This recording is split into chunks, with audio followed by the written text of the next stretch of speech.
back to my channel. It's Miss Iffay. Yes, it's actually good to be back, guys. It's really good. I took like 2 months off YouTube because the centrality of this vlog is about my life in medical school, and I have to stay in medical school.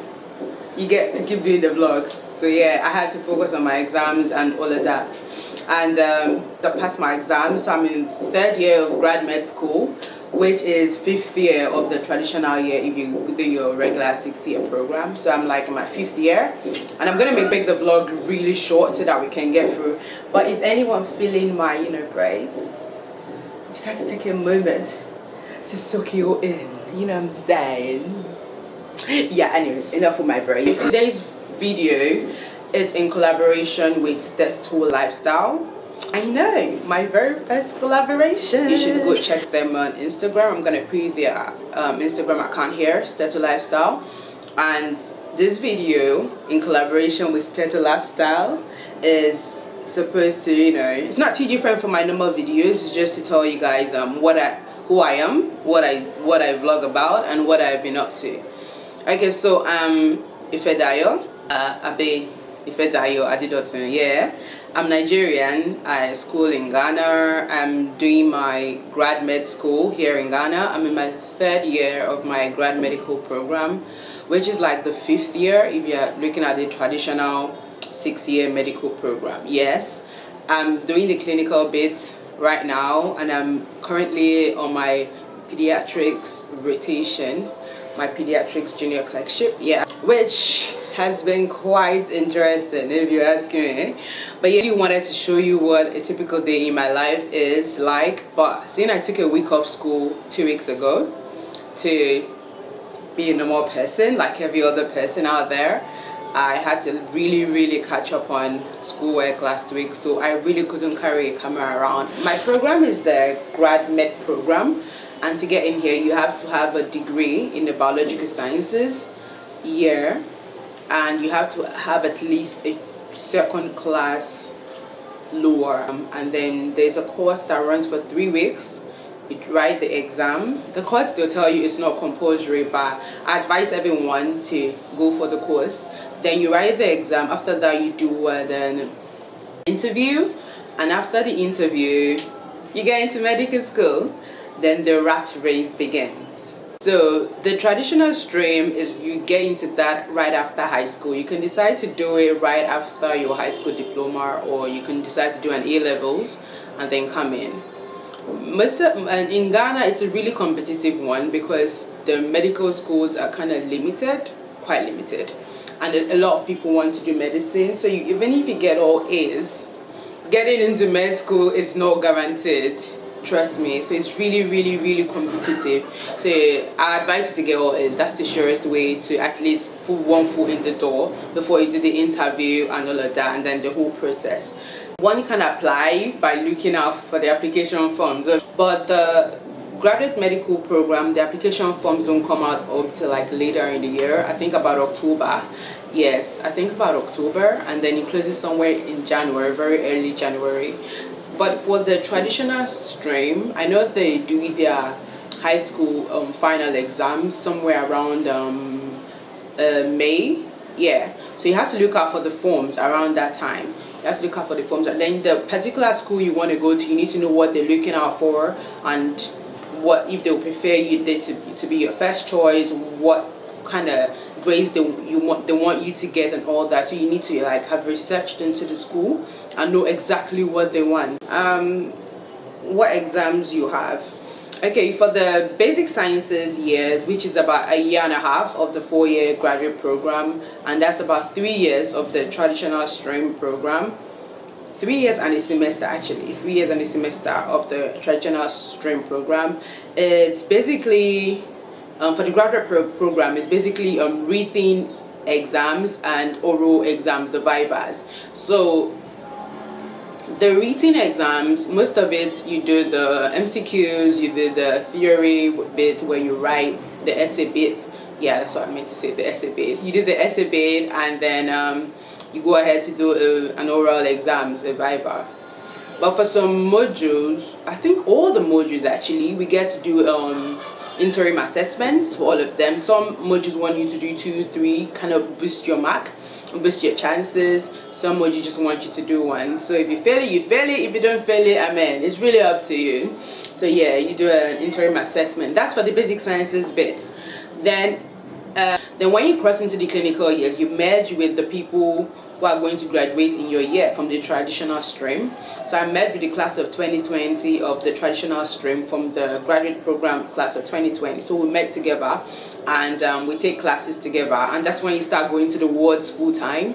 You start off with medicine and surgery of like 10 weeks each, but you first start off with a nursing week, which I'm going to put a link up to my overview of my nursing week intro. Then you do a 1 month intro, and I'm going to put a link up there as well, so you can click on it and watch it, and then leave me comments, and don't forget to subscribe and like the videos. Yeah, so you do that, and that's like 1 month and a week. Then you go on to start which rotations you're going to start with. Some people start with medicine, some start with surgery. I started with medicine. You do it for 10 weeks. Then after that, you write a final MBCHB part 1, which consists of medicine is all MCQs, true or false, negative marking, -1, -1, negative marking. Then it has no essay bit. Surgery is 1 in 5, about 60 questions. Medicine is about 100 questions, 1 in 5, true or false, I mean. And then surgery, you write an essay. And then you go ahead to do OSCE for both medicine and surgery. So you do an OSCE which comprises of a cardiovascular station, a respiratory station, a neuro station, an abdominal, a GIT station, then a history taking station, where then you go and present your findings. So that's about 6 stations in all for the medicine bit. For surgery, you do an OSCE. It has 3 man stations, where 1 is a Viva station, pick a question. It's all up to luck right now to pick a question that you know. And then you do 2 man stations where you examine a case, no history, short case. You examine a case and you present it, and then you ask questions on it. Then the remaining, I think 13 stations, 9 to 12 stations are like written, like really short. They give you a clinical scenario. What's your differential diagnosis? What symptoms would they present with? How would you go about treatment in this in this patient and what's not? So it can come from anywhere. It could be from Euro, it could be from pedics, it could be from general surgery, it could be from anywhere, breast, it could be any like abdominal surgery, and it could be from anywhere. So you just have to be like very well read and all of that. Then for pediatrics, second clinical year is actually interesting because all you do is pediatrics, obs and gynae, and then the special psychiatry, dermatology, ophthalmology, ENT.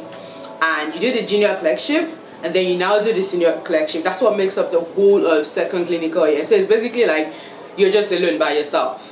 There's no seniors or juniors who's going to be, trying to get the patients with you. It's just you and your colleagues. So right now, I and my colleagues, we're doing our first rotation. I'm doing pedics, some are doing ONG, some are doing ENT, some are doing ophthalmology. Everybody's just doing different things.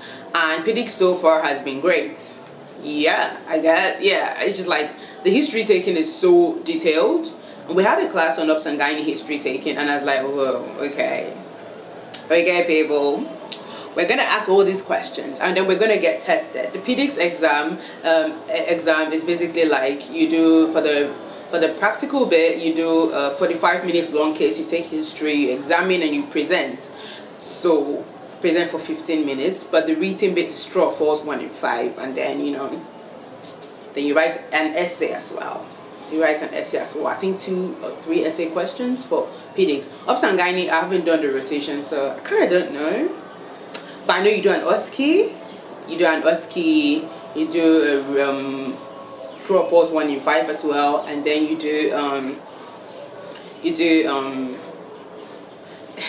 write an essay as well. Sorry. So you do that, and then the specials as well. Second clinical, you write your MBCHB part 2. Then for final years they do medicine and surgery senior clerkship. So for senior clinicals, you do anesthesia, surgery, medicine. I think anesthesia and plastics are still under surgery, so you do medicine and surgery, then community health all over again. Senior clerkship. And then you write your MBCHB final part 3 basically, and then you get your MVCHB easy, you know, QED quite easily done. So what my clinical work, I'm a medical student, junior clerk. So basically I clerk patients. I try to arrive at a diagnosis, and I'm supposed to arrive at diagnosis, get my differentials, then I examine the patients, then I do ward covers as well. I do a bit of calls or duties, but not really long ones like the mini ones. I help out the house officers, the interns, and the residents, present my case during ward rounds, present my patient during ward rounds. So I present my case during ward rounds, and we get quizzed, we get corrected. The residents are always handy to help us with things. We help the house officers, the teacher staff, and it's really busy on the wards, I'm not going to lie. Then especially on general ward rounds day, we started the ward rounds at about 9 and we didn't end till about 2 p.m. standing. And that's like, they were like, oh, you can go, you have a tutorial, go for your tutorial. Imagine. So a typical day in my life is a busy one. I was hoping to take you around, but man, it was really, really busy. I will do a video of that one, I promise. I'll do a video of that one. But a typical day, I wake up, try to study for 2 hours before going to school, have a bath, try to get to class on time.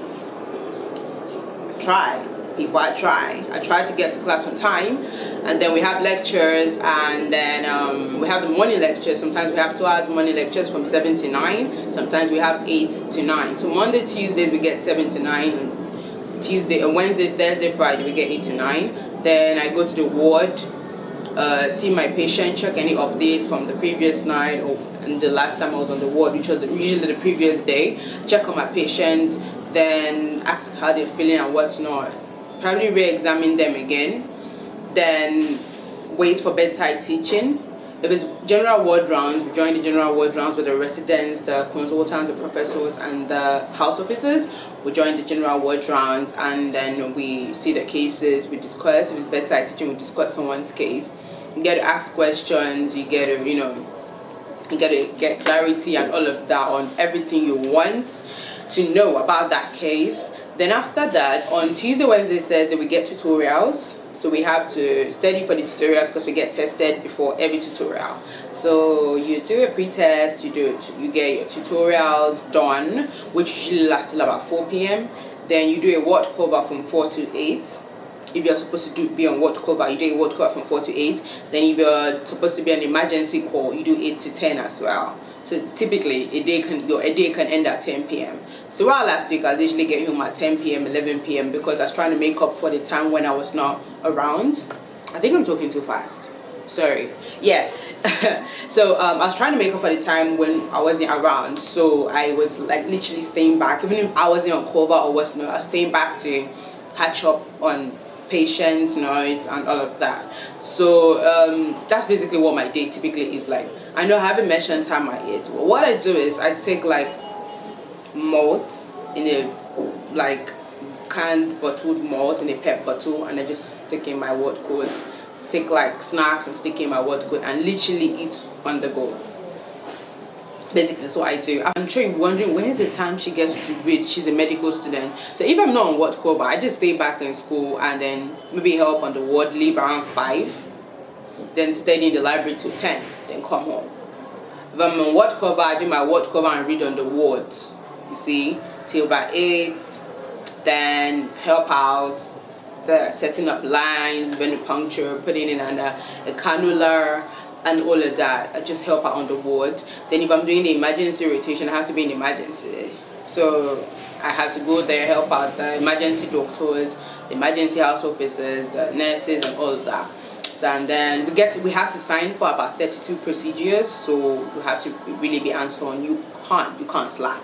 You can't slack. You really have to be hands-on with the rotation. And then they literally call you by names. Like a consultant literally calls us by name. So you really can't slack. You really can't slack.